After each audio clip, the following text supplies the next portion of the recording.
Mis queridos hermanos y amigos que han de escucharme en el día de hoy, este es su pastor Eliasín Torres. En esta mañana me encuentro aquí en el altar de nuestro templo de la Iglesia de Dios Valle de Bendición, aquí en Guaynabo, Puerto Rico.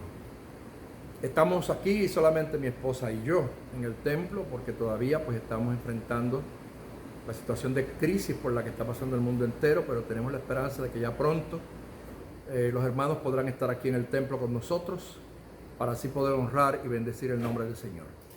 Aprovecho esta ocasión para orar y pedir al Señor que se glorifique lo que vamos a hablar en el día de hoy.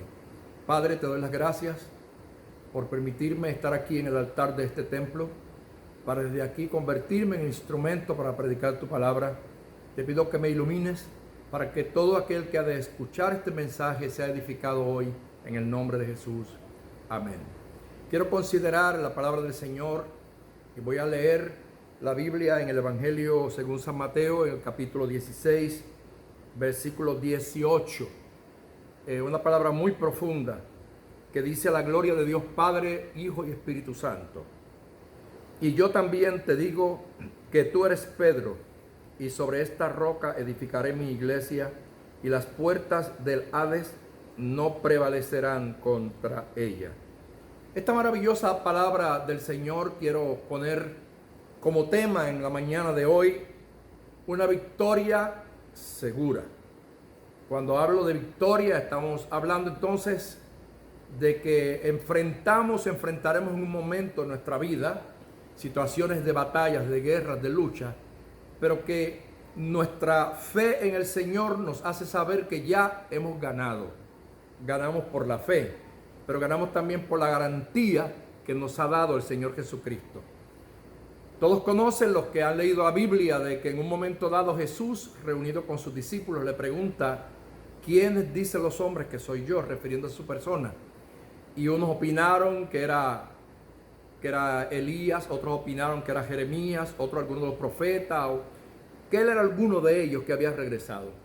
Pero Jesús sabía que el mundo podía pensar de él lo que quisiera, como hoy en día también él sabe que mucha gente tiene diferentes opiniones acerca de su persona. Pero él quería saber exactamente los de su círculo de alrededor, aquellos que estaban cercanos a él, cuál era su opinión. Y le pregunta: ¿y ustedes? ¿Quiénes dicen que soy yo? Inmediatamente Pedro tomó la palabra y dijo: tú eres el Cristo, el Hijo del Dios viviente. Esta palabra es muy profunda. La palabra Cristo significa Mesías o ungido. Cuando Pedro le hace esta expresión al Señor, inmediatamente Cristo le dijo: eres bienaventurado, o sea, eres feliz, porque esto no te lo ha revelado ni la carne ni la sangre, sino mi Padre que está en el cielo.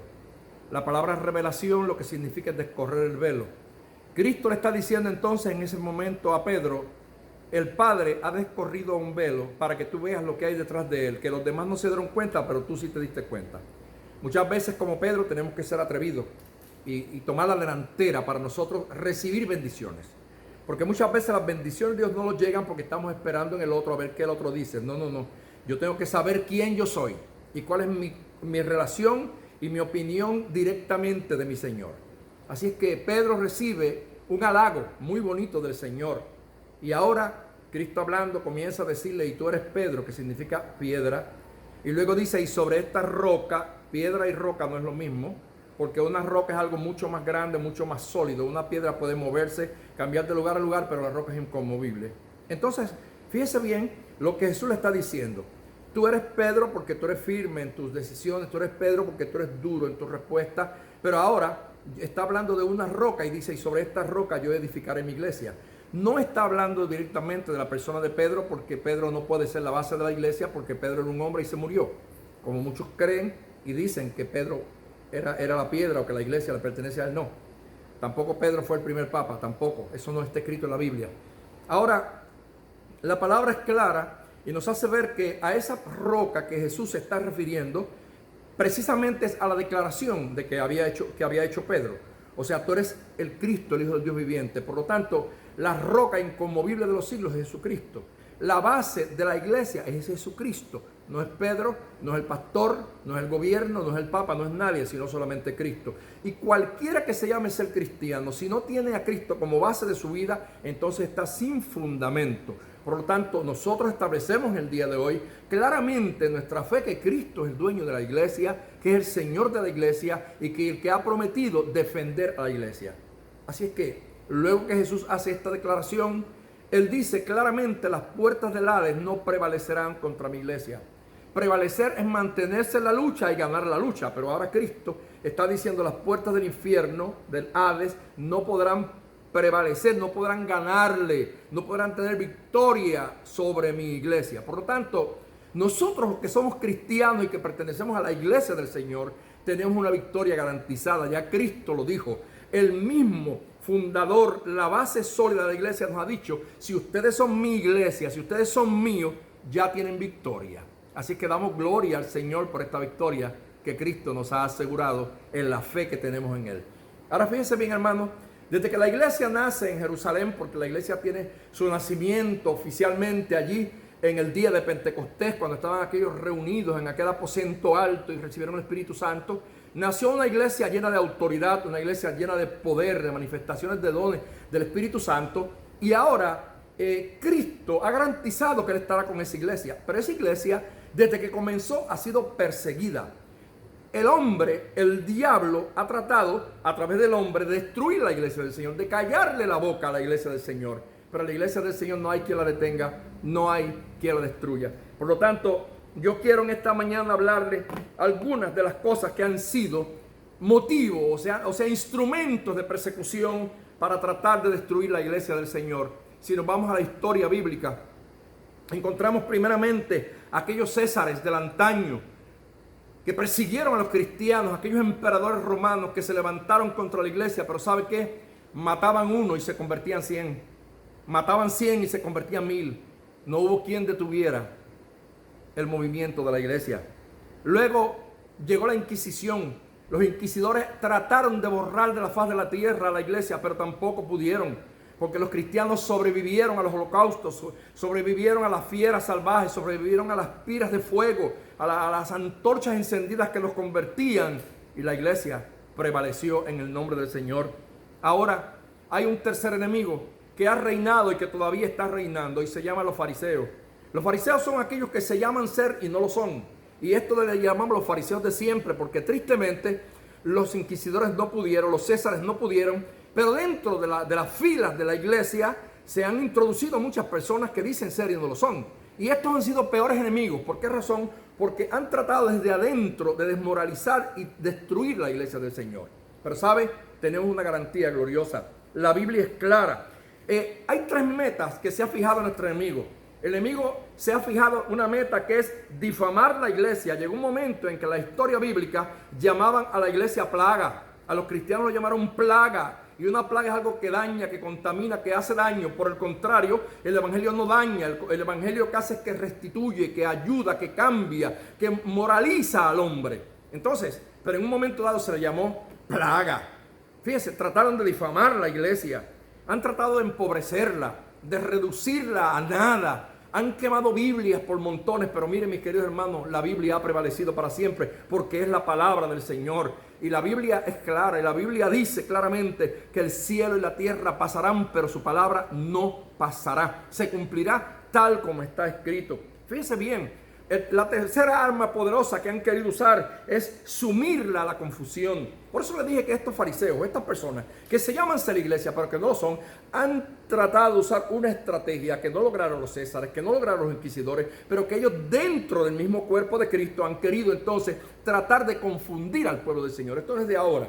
Si usted se da cuenta desde el comienzo, allá los Gálatas, Pablo tuvo que hablarle claramente. ¿Por qué? Porque se habían levantado muchos judaizantes que quisieron que los cristianos de aquel tiempo, aquellos gentiles que habían aceptado a Cristo por la fe, ellos querían que ellos volvieran a someterse a los rudimentos de la ley. Y Pablo tuvo que hablarle claro y decirle: ustedes corrían también. ¿Quién los hizo cambiar de su modo de pensar? Porque siempre esos fariseos que han estado metidos en el seno del cristianismo han tratado con sus herejías de tergiversar la verdad de Dios y hacer la gente perderse dentro del mismo templo. Entonces, mis queridos hermanos, estas han sido estrategias que han sido muy bien utilizadas. Pero mira lo que dijo Jesús En Juan capítulo 16, versículo 2, él dice: os expulsarán de las sinagogas, y aún vienen días cuando cualquiera que os mate pensará que rinde servicio a Dios. Sí, ¿cuántos cristianos han muerto en nombre de una iglesia, en nombre de una religión, diciendo que están glorificando a Dios? Y todavía eso sucede, todavía sucede en el mundo. Pero gloria a Dios, que nunca nadie pudo, puede, ni podrá destruir la iglesia del Señor, que le costó a Cristo su sangre gloriosa en el Calvario. Por lo tanto, tenemos una victoria asegurada, mis queridos hermanos que me escuchan en el día de hoy. Fíjense bien, Satanás ha usado la inmoralidad. Bueno, cuando usted habla de moral, está hablando de estas cosas que son pertenecientes a lo relativo con las acciones de las personas, con relación a lo que es bien y lo que es mal, lo que está bien hecho y lo que está mal hecho. Eso rige la conducta de los seres humanos. Entonces mucha gente muchas veces comete inmoralidades, cosas que no son normales, que están fuera del bien. Y esto ha pasado también dentro del Evangelio. Entonces, Satanás ha tratado de echarle estiércol a la iglesia porque alguna persona cometió un acto inmoral. Esto no es de ahora, también pasó en los Corintios.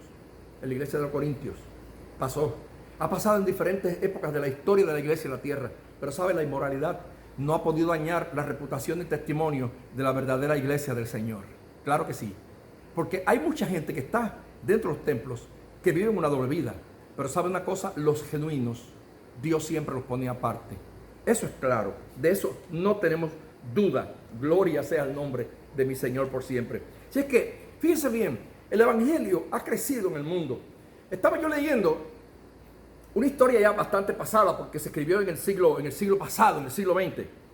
Dice que llegó un momento en que se hizo una reunión en Europa, un congreso de evangelización, y allí se hizo un estudio del crecimiento que había tenido la iglesia. Para el año 1916 había en América del Sur 500,000 creyentes. Pero ya para el año 1936 ya habían 2,400,000, 20 años después. Y en el 1960, 24 años más tarde, ya eran 10 millones. Esto es América del Sur. En el 1967 la cifra había ascendido a 15 millones. Y en el 1970 el número de los creyentes llegaba a 18 millones. Fíjense bien, había tenido el Evangelio un crecimiento histórico, algo tremendo. No solamente en América del Sur, también en África. El Evangelio tuvo en el siglo pasado unas cifras, un aumento increíble que preocupó a muchas religiones del mundo, que preocupó a muchos gobiernos del mundo por la forma en que el Evangelio va moviéndose con tanta rapidez. En el 1952, la cifra de creyentes, mis queridos hermanos, había crecido en el continente africano a 20 millones. Pero ya en el 68 habían 58 millones. Así que fíjese bien, para el año 2000 ya habían 357 millones de cristianos en África. El Evangelio ha seguido creciendo. La inmoralidad no pudo detener la iglesia, no. Como no pudo la inmoralidad, Satanás se inventó otra estrategia que se llamó la falsa enseñanza. Y se levantaron dentro del pueblo falsos maestros, que todavía los tenemos. Gente que ha intentado cambiar la verdad de Dios por la mentira. Y están entre nosotros. Porque lo triste es que están entre nosotros. Pero Pablo dijo claramente, estaban con nosotros, pero nunca lo fueron. Entonces, mis queridos hermanos, las falsas enseñanzas, que es una herejía, han tratado de cambiar la verdad del fundamento de la iglesia del Señor. Cada vez aparece alguien con una corriente nueva. Cada vez aparece alguien con una supuesta revelación nueva. Ahora, yo siempre pregunto, y esto es una pregunta mía, y el que esté de acuerdo conmigo, pues diga amén, el que no, pues no lo diga. Pero yo siempre he dicho, si la iglesia tiene más de 2000 años en la iglesia, ¿cómo es que ahora últimamente, después de en 1980 por ahí, es que apareció supuestamente una nueva revelación, una nueva visión? Entonces, ¿por qué por 2000 años Dios guardó silencio y el Espíritu Santo no dijo nada nuevo? Y permitió que todos esos baluartes y esos héroes de la fe que predicaron el Evangelio desde comienzos de la iglesia en una misma línea de pensamiento, y que la iglesia creció en una misma doctrina, en una misma creencia. Entonces, ¿por qué el Espíritu Santo se cayó hasta los años 1980, donde empezaron a aparecer unas falsas enseñanzas en el nombre de Dios y empezaron a enseñar un montón de cosas que no están en la Biblia, que verdaderamente fueron inventadas por hombres que tienen ínfulas de grandeza, que han querido destacarse y que quieren ser protagonistas de la historia de la iglesia. Pero ¿sabe qué? Como han crecido, así mismo han desaparecido. ¿Por qué? Porque las puertas del Hades no prevalecerán contra la iglesia del Señor. La iglesia del Señor nació para triunfar y triunfará. La iglesia del Señor nació para vencer y vencerá. La iglesia del Señor nació bajo la unción y el poder del Espíritu Santo, y las puertas del infierno no prevalecerán contra mi iglesia, dijo el Señor. Ese término "mi" indica propiedad. Por lo tanto, querido pastor que me estás mirando, ministro que me estás mirando, no importa el título que te den, porque hoy en día aparece y que apóstoles, hay que querubines, ya hay hasta serafines. Y tengo yo ahí escritos y gente ya con títulos. Recuerdo un pastor amigo mío que posiblemente me va a ver, aleluya, de Atlanta, que fue a un lugar por allá en Chile, y cuando llegó al altar empezaron: aquí está el pastor fulano de tal, aquí está el profeta fulano de tal, aquí está el apóstol fulano de tal, y aquí está el querubín fulano de tal. Y yo dije, bueno, el cielo se quedó vacío, porque ahora tenemos los altares querubines, serafines de todos colores, todo el mundo con títulos, pero lo menos que tienen es el título de humildad, el título de sencillez, el título, mis queridos hermanos, de mantener la consagración ante el Señor y de vivir separados del mundo, porque la palabra iglesia, que viene del griego eclesia o eclesía, lo que significa es sacados de afuera. Así es que el Señor nos sacó ¿de dónde? De afuera del mundo, y nos trajo aquí al seno de Él. Por lo tanto, ahora somos la iglesia del Señor, propiedad de Él, y aquí no hay nadie que destruirá la iglesia del Señor. Se levantarán gobiernos, nos perseguirán, como dijo el Señor. Claro que sí. Hay estrategias que están usando los gobiernos del mundo a ver si le callan la boca a los creyentes, pero gloria a Dios que por un lado nos cierran una puerta y Dios nos abre 1000 por el otro. Y seguimos predicando el evangelio a todas las criaturas que están en el mundo para que sepan la verdad de Dios. El evangelio de Jesucristo es único y es eterno. Así es que, hermanos, la inmoralidad no pudo. La falsa enseñanza tampoco ha podido destruir la iglesia del Señor. No, jamás en la vida, mis queridos hermanos. Nunca. Ahora, apareció también un espíritu que se llama el espíritu de deserción, que ha sido también otro enemigo de la iglesia. Y que detrás de esos falsos maestros empezaron mucha gente a convertirse en desertores de la iglesia. Sí, yo recuerdo para los años 80 y pico que empezó este movimiento de la supuesta prosperidad, porque esa supuesta prosperidad no es real, ¿ves? Porque la verdadera prosperidad es la del alma. Y el énfasis que se le hace a la supuesta prosperidad que la gente predica hoy no es la del alma, sino simplemente la del cuerpo, la del físico, la del dinero, la del carro caro, del hotel, de lujo, de la mansión, de mucho dinero en el banco. A eso es que le hablan. Y como dicen, como somos hijos de Dios, tenemos lo mejor. Ajá, Cristo dijo: a los pobres siempre estarán con ustedes. Nada más digo. Entonces, hermanos, cuando apareció esta doctrina o esta enseñanza, mucha gente que yo conocí porque yo soy cristiano de nacimiento, o sea, 64 años de ser cristiano. Y yo conocí gente que eran gente llena del Espíritu Santo, gente llena de Dios, que habían nacido en iglesias donde veían milagros, los dones se manifestaban, el Espíritu Santo hablaba, se hablaba de santidad, de senda antigua, se hablaba de lo correcto.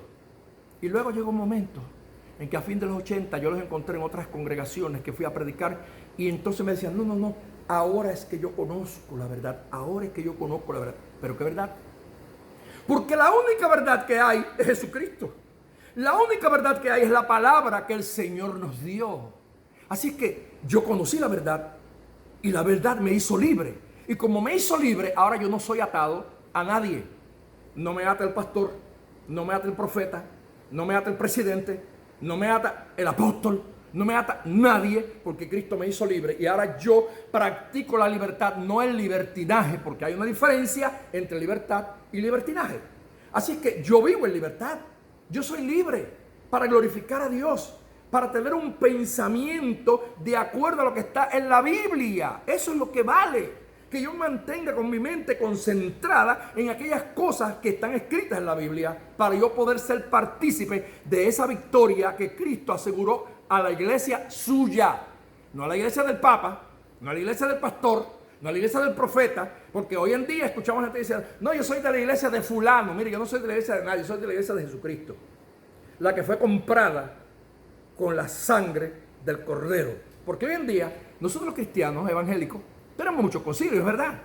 Unos se llaman Dios Pentecostal, Asamblea de Dios, Mission Board. La nuestra se llama Valles de Bendición. Cada una tiene un nombre y eso no es problema. Esos han sido los apellidos que nos hemos puesto para poder dirigir las congregaciones y poder tener un sistema de gobierno eclesiástico donde podamos, ¿verdad?, centralizarnos, ayudar a las iglesias más pobres, educar a los hermanos. Y eso está bueno, claro que sí, eso está muy bueno. Pero ¿sabe? Nunca me olvido de un pastor que yo conocí que ya se fue con el Señor, un anciano que era de una iglesia metodista. Y él contó una experiencia que él tuvo, que en cierta ocasión el Señor lo llevó al cielo.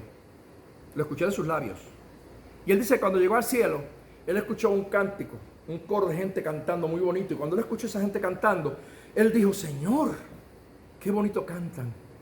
Esos son los metodistas, ¿verdad? Y el Señor le dijo: no, aquí no hay metodistas. Él se sorprendió y dijo: pero ¿cómo que aquí no hay metodistas? Entonces, Señor, son los pentecostales. El Señor le dijo: no, aquí tampoco hay pentecostales. Se sorprendió aún más y dice: entonces, Señor, ¿son los bautistas? No, mi siervo, aquí no hay bautistas. Y así él siguió mencionando los nombres de las iglesias que hay aquí en la tierra. Y a todos el Señor le dijo que no habían. Él se sorprende y dice: entonces, Señor, ¿quiénes son? Y el Señor dijo: esos son los que fueron lavados con la sangre del Cordero, porque mi iglesia es una. Esa es la iglesia a la que el Señor le garantizó la victoria. No importa que te llames metodista, bautista, pentecostal, evangélico. Si tú vives de acuerdo a lo que la Biblia dice, si tú has aceptado a Jesucristo como Rey y Señor de tu vida, y tu conducta, tu vida moral, tu vida física, tu vida espiritual, tu vida de santidad es de acuerdo a la Biblia, tú perteneces a la iglesia del Señor. Pero aunque te llames pentecostal, evangélico, bautista, metodista o presbiteriano, si no vives de acuerdo a la Biblia, tristemente estás perdido. Qué tremendo. Estás perdido. Porque el nombre de tu iglesia, ni de tu religión, ni el apellido tuyo, sea Gratacós, o sea Serrayés, o sea Torres, o sea, no importa el apellido tuyo, eso no te garantiza cielo. Te garantiza el cielo que tú vivas de acuerdo a las exigencias de Dios en su palabra. Así que si tú quieres tener una victoria en tu vida como iglesia, y si tú quieres que tu iglesia sea victoriosa, tiene que ser de la propiedad de Cristo, no de nadie más.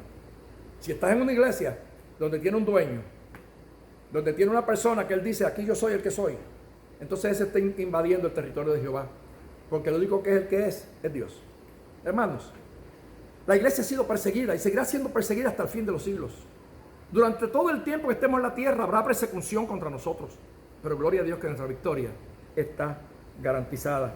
Así es que ese espíritu de deserción entró y de nuestras filas salieron miles que se fueron detrás de doctrinas erróneas que aparecieron a última hora en la historia de la iglesia. Sí, miles salieron huyendo, profesando cosas que ellos ni mismos creen, y que lamentablemente esos castillos de arena que hicieron se le han caído al suelo. Se le han caído. Porque recuerdo un caso de una hermana que vino a mi iglesia confundida, donde estaba en una iglesia de esa que practica prosperidad, y un día le dieron un lavado de cerebro y le dijeron que todo el mundo iba a tener carro nuevo esa semana. Y la hermana salió el otro día y se metió en un dealer y sacó un carro carísimo. Porque el pastor le dijo que iba a tener carro nuevo todo el mundo, porque él profetizaba que todo el mundo tenía carro nuevo. Pero cuando llegó la fecha de pago, no podía pagar el carro. El segundo mes ya no podía pagarlo, porque lo que le costaba el pagar del carro era prácticamente lo que ella ganaba. La hermana se confunde, va donde el pastor de la iglesia y dice: hermano, ¿y ahora qué hago? Y el pastor le dijo: no, lo que pasa es que lo compraste sin fe. Ajá. ¿Qué argumento? ¿Qué argumento tan elemental? ¿Qué argumento tan falso? Sí, mis queridos hermanos, toman a la gente por tontos, por incautos, le lavan el cerebro y le enseñan cosas que no son. La fe no es, aleluya, practicar aquellas cosas que tú sabes que Dios no las está probando. Porque la fe es creer las cosas que no son como si fueran, pero de acuerdo a la Biblia. Dios no te va a dar lo que a ti te antoje, porque ¿sabe qué? Dios no te da a ti lo que tú le pidas. Dios te da a ti lo que tú necesitas. ¿Oíste bien? Porque a veces creemos que, no, todo lo que yo le pida, Él me lo va a dar. No, pero un día, ¿qué dice la Biblia?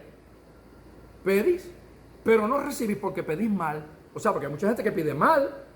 Piden simplemente para deleites, para crecer ellos, para su gloria y su fama. No. Y aquella hermana terminó en una confusión terrible. Nunca pudo salir del hoyo. Hasta que un día aquella triste hermana me dijo a mi pastor: Me enseñaron tantas cosas nuevas que mi mente se confundió que ahora yo no sé ni en qué creer. Ya yo no sé ni quién soy. Y tristemente aquella hermana murió de una muerte muy triste. Fíjense, hermanos, Dios es un Dios de vida. Dios es un Dios de paz. La Biblia dice que Dios es Dios de paz y no de confusión, como todas las iglesias de los santos. Las iglesias de los santos. De aquellos que han sido santificados, separados, que han experimentado la separación para glorificar el nombre del Señor.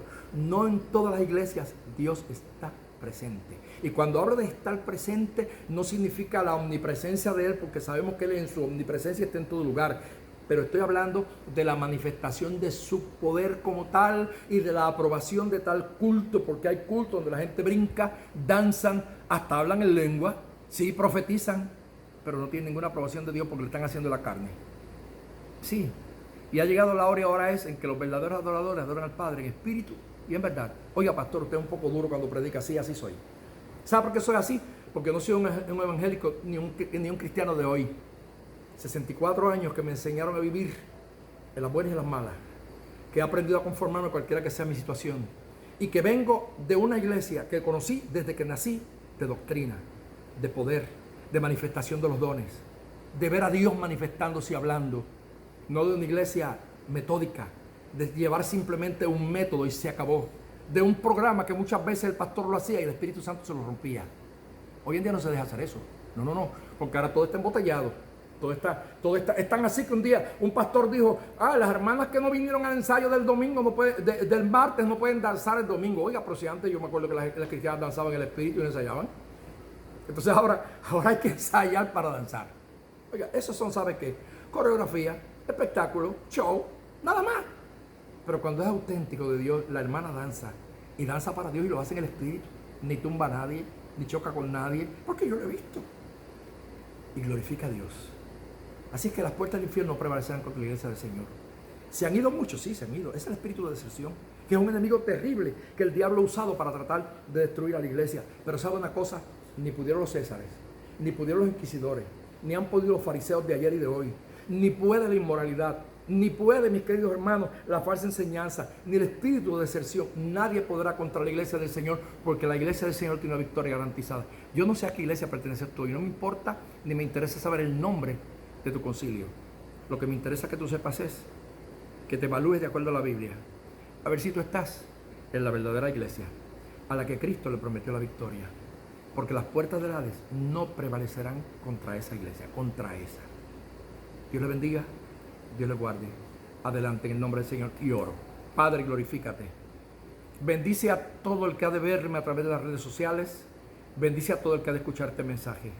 Que sea de edificación para tu pueblo. Te lo pido, Señor, que alguien sea salvo hoy. Que esta palabra le haga reconocer a alguien su condición y su posición ante ti para que reciba salvación. Te lo pido en el nombre de Jesús. Amén. Dios le bendiga, Dios le guarde a todos mis hermanos a nivel mundial desde Puerto Rico. Adelante, hasta que la trompeta suene.